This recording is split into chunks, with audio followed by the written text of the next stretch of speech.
September 10th, 2025. What began as a night of fiery debate at Utah Valley University turned into chaos and tragedy.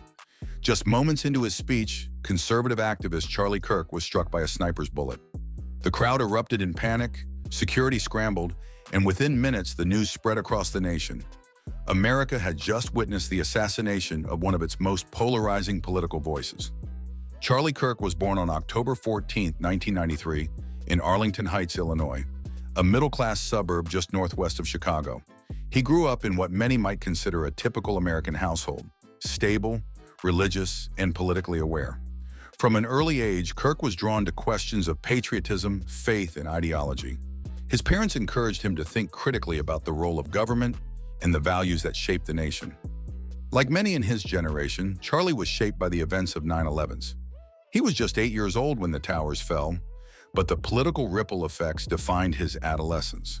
By the time he entered Wheeling High School, he was already immersing himself in conservative literature, talk radio, and online forums that sharpened his worldview. In 2010, at just 17, Kirk's first real moment in the spotlight came at Benedictine University in Lisle, Illinois. He delivered a short but fiery speech criticizing liberal bias in education, which quickly circulated online. That viral spark lit a fire that would define his entire adult life. This was the era of the Tea Party movement, a grassroots conservative wave that swept through America during the Obama presidency. For Kirk, it was the perfect launchpad. Unlike many of his peers who prepared for college, Kirk began plotting something else, a political movement built around young conservatives who felt outnumbered and silenced on campus. In 2012, at the age of 18, Kirk founded Turning Point USA, or tpusa, from his parents' garage. The mission was simple in words, but ambitious in scope: to fight what he saw as the liberal stronghold over America's colleges and universities. Armed with little more than determination and a talent for fundraising, Kirk crisscrossed the country, convincing donors that the future of the conservative movement depended on reaching young people. He positioned tpusa as the counterculture for the right, flashy, youthful, and unafraid of confrontation. Within just a few years, the group went from a handful of students to a multi-million-dollar powerhouse, backed by wealthy conservative donors.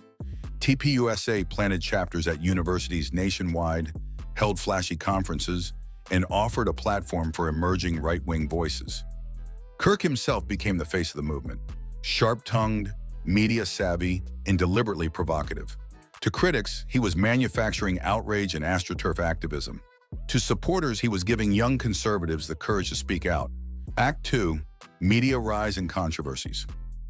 By the mid-2010s, Charlie Kirk had transformed himself from a young activist into a national media personality. His sharp, confrontational style quickly made him a regular on Fox News, where he sparred with opponents and championed conservative talking points. Unlike traditional commentators, Kirk embraced the soundbite era.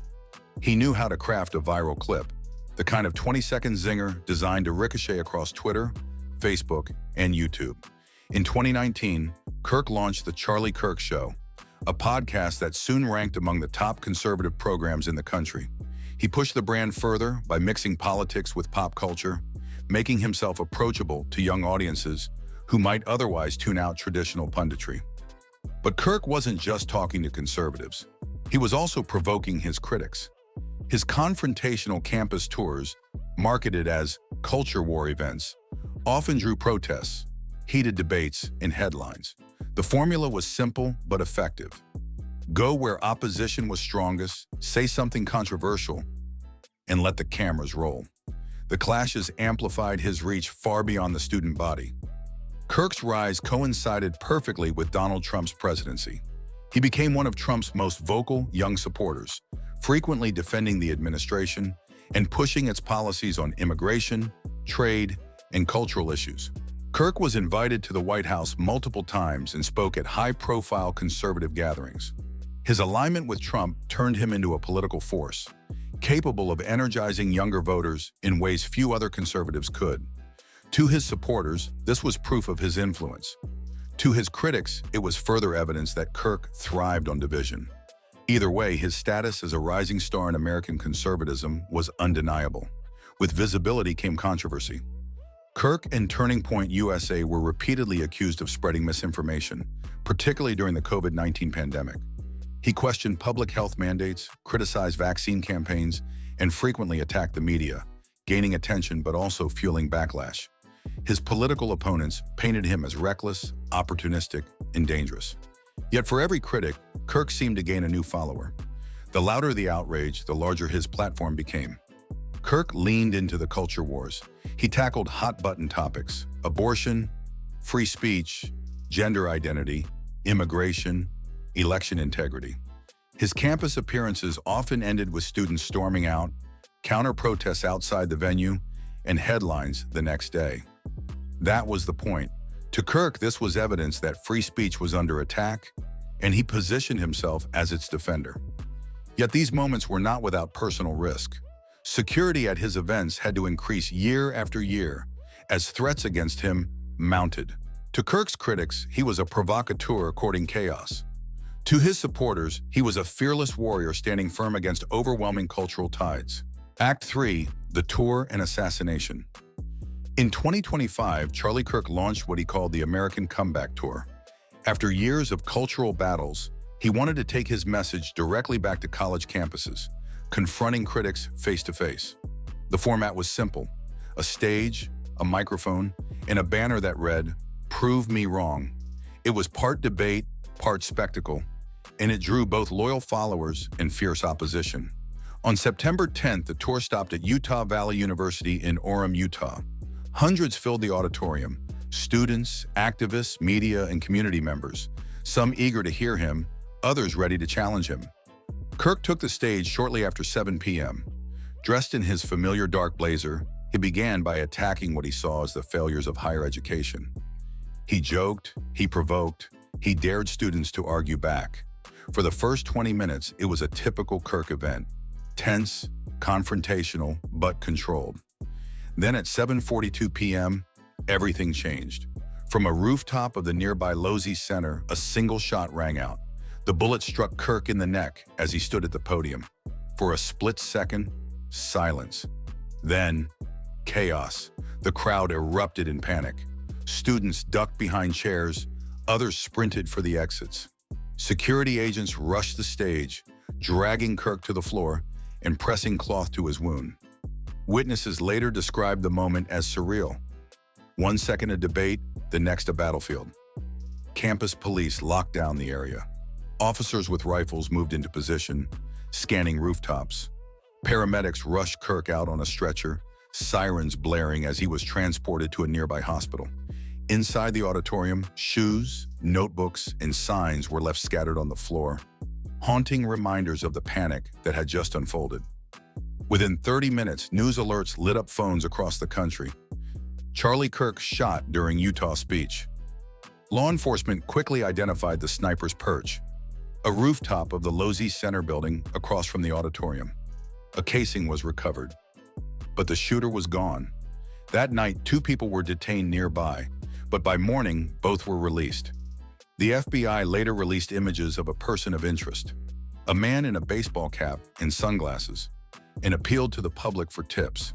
But the manhunt continues. The assassination sent shockwaves across the political spectrum. Supporters mourned the loss of a conservative champion. Even longtime critics condemned the act of violence, calling it an attack not only on a man, but on free speech itself. Utah's governor called it a political assassination. Leaders from both parties echoed the same warning: America cannot allow political disagreement to descend into violence. But beyond the statements in the morning, one reality lingered. An unknown gunman had assassinated one of the most prominent conservative activists in the country, and no one knew why. Act 4, Aftermath, Investigation, and Legacy. In the days following the assassination, investigators from the FBI, ATF, and local police descended on Orem, Utah. They canvassed nearby buildings, interviewed students and faculty, and examined hours of security footage. A single shell casing from a high-powered rifle was recovered on the Losey Center rooftop, but the shooter had vanished. The Bureau released images of a person of interest: a man seen walking near the university before the event, wearing a baseball cap and sunglasses. Despite nationwide coverage, his identity remains unknown. officials have offered little in the way of motive, refusing to speculate on whether this was a politically targeted attack, a lone wolf, or part of something larger. Online speculation exploded. Was this politically motivated? Foreign interference? A deranged individual? Law enforcement urged patience, warning that misinformation could interfere with the investigation. But in a hyper-polarized America, patience is hard to come by. Across the political spectrum, leaders condemn the violence. Conservative voices hailed Kirk as a martyr for free speech, a man who risked everything to challenge cultural orthodoxy. Act 5. Suspect apprehended. New evidence and unanswered questions. Just days after Charlie Kirk's assassination, law enforcement announced a breakthrough. The suspected shooter has been taken into custody. The suspect is Tyler James Robinson, a 22-year-old Utah resident. Authorities allege that Robinson acted alone. He has been charged with aggravated murder and associated firearms offenses. Investigators say Robinson was identified after family members recognized him in surveillance images released by the FBI and local authorities. Reports say his father, acting on those images, turned him in. The weapon allegedly used is a bolt-action rifle, A-30-06 Mauser Model Mar-98, recovered by investigators. Even with an arrest, many questions still remain. Was Robinson acting out of a coherent political ideology? Or was it more personal or delusional? How much did online culture and meme politics play into his planning and execution? Were there warning signs among family, friends, or educational institutions? What failures, if any, in event security could have allowed this to happen? And finally, how will this impact free speech, public safety at political events, and how polarized discourse changes legal and social norms? With the suspect now in custody, America stands at a crossroad. Justice demands the facts. Society demands responsibility. And the memory of Charlie Kirk, controversial, divisive, impactful, now becomes a lens through which we must examine where political division turns deadly. As the trial moves forward, this is not the end of the story, just the beginning of accountability.